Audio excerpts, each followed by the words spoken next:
What if the fastest way to save more money was to simply stop spending it for 30 days? Not forever, not some extreme lifestyle overhaul, just 30 days. The no-buy challenge is one of the most talked about personal finance trends of 2026, and the results people are seeing are hard to argue with. Today I am breaking down exactly what it is, how to run it correctly, and how much you can realistically expect to save. Let's get into it.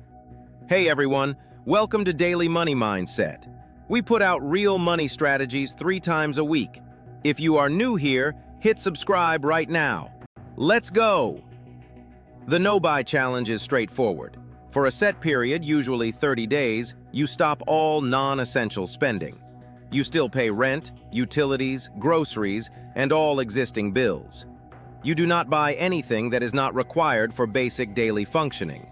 No clothing, no eating out, no entertainment purchases, no impulse Amazon orders, no new gadgets or household items you do not actually need right now. Simple to understand, surprisingly hard to execute, and genuinely effective when done right. Here is why this is catching on so strongly in 2026. Inflation over the past few years quietly inflated most people's spending habits well beyond what their budgets can support. Dining out went from an occasional treat to a regular default. Subscriptions piled up. Convenience spending became completely normalized. Many people are sitting on monthly expenses that have crept up by $300 to $500 without them ever noticing it happen.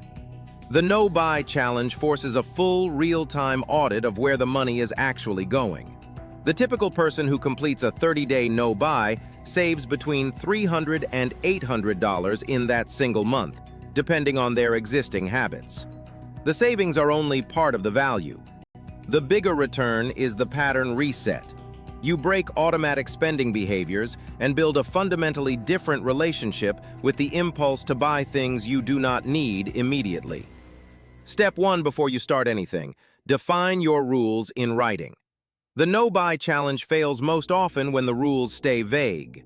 Write a specific list before day 1 of exactly what is allowed and what is not. Allowed: groceries, rent, utilities, gas, medication, and all previously scheduled recurring bills. Not allowed: restaurants and takeout, clothing, new household items, entertainment purchases, subscription upgrades, and any impulse online orders. Write your complete list the night before you begin. Vague rules create loopholes. Loopholes create excuses. Written rules close both. Step 2. Handle the social pressure before it happens. This is the single most underestimated obstacle in the challenge. Someone will invite you to dinner. Your friends will want to do something that costs money. A birthday or event will come up mid-month. Plan your response to each of these scenarios before day 1 arrives. You can suggest free alternatives. You can attend and simply not spend. You can be honest with close friends about what you are doing. The people who quit early almost never do so because of genuine need. They quit because social situations caught them unprepared. Solve this the night before you start. Step 3. Create a want list. Every time you feel the urge to buy something during the 30 days, write it down on a dedicated list instead of buying it. Just add it and move on. This removes the urgency of the impulse in the moment. And at the end of 30 days, you can look at the list and honestly see which items you genuinely still want versus which ones you have completely forgotten about. Most people doing this for the first time are surprised by how many things on the list they no longer care about 3 weeks later. That is your spending audit working in real time. Step 4. Replace the spending habit with something free. Most impulse spending is not about the item itself. It is a habit loop triggered by boredom, stress, or a routine cue. You browse online stores after dinner out of pure habit. You scroll social media and see something appealing.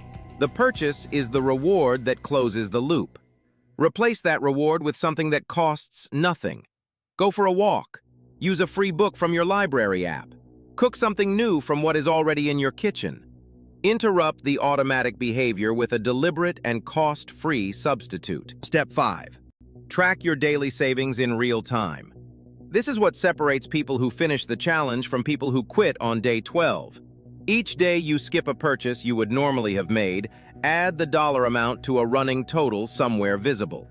Coffee shop skipped, $6. Dinner cooked instead of ordered, $22. Impulse item not purchased, $38. Watching the number grow every single day is one of the most effective motivators to keep going. The challenge stops feeling like deprivation and starts feeling like a competition you are winning against your own old habits. Most people hit a point around day 10 where the momentum itself becomes the reason to continue. What happens after 30 days matters just as much as the challenge itself. Before returning to normal spending, run 3 specific audits. First, the subscription audit. Pull up your bank or credit card statement and list every single recurring charge. Go back 3 months to catch quarterly renewals. Cancel everything you did not actively think about or miss during the 30 days. You will almost always find 2 to 4 subscriptions you completely forgot you were paying for. This single step often generates $40 to $80 per month in immediate, ongoing savings that continue indefinitely. Second audit, restaurants and takeout. During the challenge, you cooked at home. Add up what that saved you for the month. Now make a deliberate decision about how often you actually want to eat out going forward. Pick a specific number and budget for exactly that amount intentionally. This converts automatic spending into chosen spending, which is the permanent shift you are trying to lock in. Third audit, clothing and shopping. Look at your want list. How many of the items you wanted during the challenge do you still genuinely want right now? If something survived 30 days on the list and you still want it, that is a real want. Buy it intentionally. If you have already forgotten about it completely, that was a successfully avoided impulse. The want list makes this distinction clear in a way that budgets and spreadsheets never can. Real numbers from people running this challenge in 2026. Average monthly savings during the challenge, $400 to $600. Average subscriptions canceled after completing the audit, 2 to 3 per person. Average ongoing monthly savings maintained from habit and subscription changes alone after the challenge ends, $150 to $250 every month going forward. The challenge is a one-time 30-day commitment that creates permanent improvements in your baseline spending when you do the audit work afterward. Most common reasons people quit before finishing: no written rules, so they bend them constantly; not planning for social events in advance; not tracking daily, so the motivation fades after a week; not planning simple meals ahead of time, so they end up ordering food out of convenience and feeling like they already failed. Every single one of these is completely avoidable with 30 minutes of preparation the night before you start. Who should do this right now? If your savings rate is below 20% of take-home pay, start this challenge next month. If your monthly expenses have been increasing and you are not exactly sure where the extra money is going, start this challenge next month. If you are carrying debt you want to eliminate faster, the extra $300 to $600 this month goes directly toward the balance and shortens your payoff timeline. Your action plan. Pick a specific start date, ideally the 1st of next month. Write your allowed and not allowed lists tonight. Tell one person you trust what you are doing so you have accountability. Create your want list document right now on your phone so it is ready the first time an impulse hits. Subscribe for money strategies every Monday, Wednesday, and Friday, and we will see you in the next one.